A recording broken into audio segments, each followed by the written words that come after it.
부동산 대책 없다. 대통령실의 120% 해명쇼. 그리고 왜 전문가들은 결국 실패할 수밖에 없다고 보는가. 현명한 의사 민수오빠의 미래머니 클리닉입니다.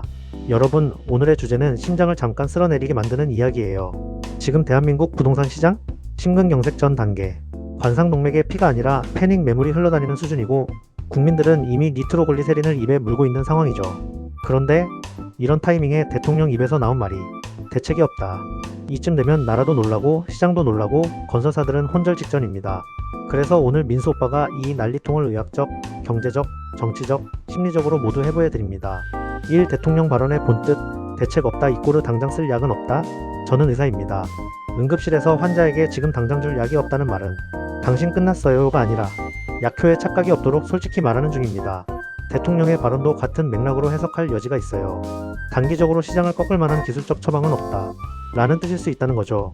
하지만 대통령이 단어 선택을 이렇게 직설로 해버리면 민심은 고개를 갸우뚱합니다. 경제라는 건 숫자 게임이 아니라 심리 게임이라는 걸 정치권이 잊은 것 같아요. 그래서 시장은 이렇게 반응합니다. 아, 진짜로 계획이 없는 건가? 그럼 내 집값은 결국 오르거나 떨어지거나 아무도 모르는 거네? 정부가 손 놓은 건가?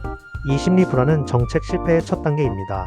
이 대통령실의 초응급 해명쇼 대책 없단 말은 그런 뜻이 아니라 대통령 발언이 던져지고 나자 용사는 바로 응급수술 모드 들어갔습니다.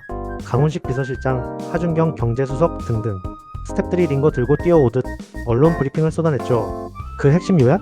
대책이 없다는 게 아니라 단기 매뉴얼급 처방은 쉽지 않다는 뜻이다. 그리고 이미 준비된 정책들은 많다. 걱정 마라. 이렇게 해명을 했죠. 하지만 문제는 국민들은 이미 대책 없다라는 첫 타이밍에 멘탈이 나갔다는 것. 이미 뇌에 저장된 첫 메시지는 정부도 해답 못 찾음이었고, 뒤에 붙은 해명은 의학적으로 말하면 부작용 예방 안내문 수준으로밖에 안 들립니다. 정치는 타이밍의 예술인데 이번엔 타이밍을 잃었습니다. 3. 10.15 대책의 재해석 브레이크는 잡았지만 핸들은 고장? 10.15 대책 이야기 나왔죠? 서울 전역 토지거래허 가구역, LTV 40% 규제, 수도권 유동성 접근 차단.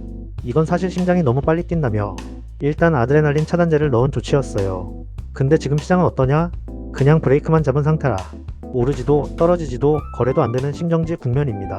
이걸 경제수석은 엔진은 끄지 않았고 브레이크만 잡은 정도라고 표현했지만, 아니 브레이크만 잡아도 차는 섰잖아요. 그리고 서 있는 차는 결국 밀립니다. 그게 부동산 시장이에요.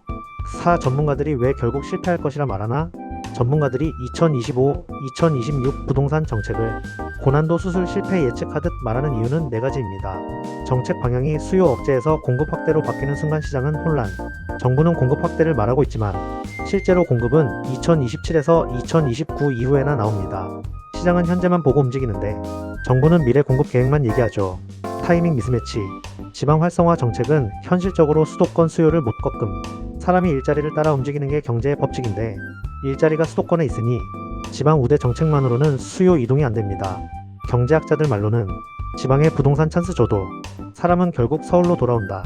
청년 무주택자 정책이 사실상 실효성이 낮음. 청년들에게 LTV 조금 풀어줘도 집값이 이미 너무 비싸요. 그냥 진통제 투여 수준입니다. 근본 치료는 아예 안 하고 있는 셈. 정책 메시지 혼란이 시장 불신을 키움. 대책 없다에서 대책 있다. 이 흐름만으로 시장은 이렇게 판단합니다. 정부는 아직 방향성이 없다. 방향성이 없으면 정책은 실패합니다. 경제는 신뢰라는 심전도 리듬을 상실하면 끝이에요. 5. 지금 시장이 가장 두려워하는 것. 금리 동결 구간 장기화, 거래량 최저치, 전월세 상승 압력, 재건축 지연, 금리 인하 시점 불확실. 여기에 정부 정책 방향 혼란이 더해졌죠. 의사 입장에서 보면 환자의 상태는 이렇습니다. 혈압도 높고 당도 높고 심근경색 전조 있는데 의료진끼리 치료 방향 회의 중. 환자가 더 불안하죠. 그게 지금의 대한민국 부동산 시장입니다. 6. 결국 부동산 시장은 어디로 가느냐? 찐 전문가들 공통 예측.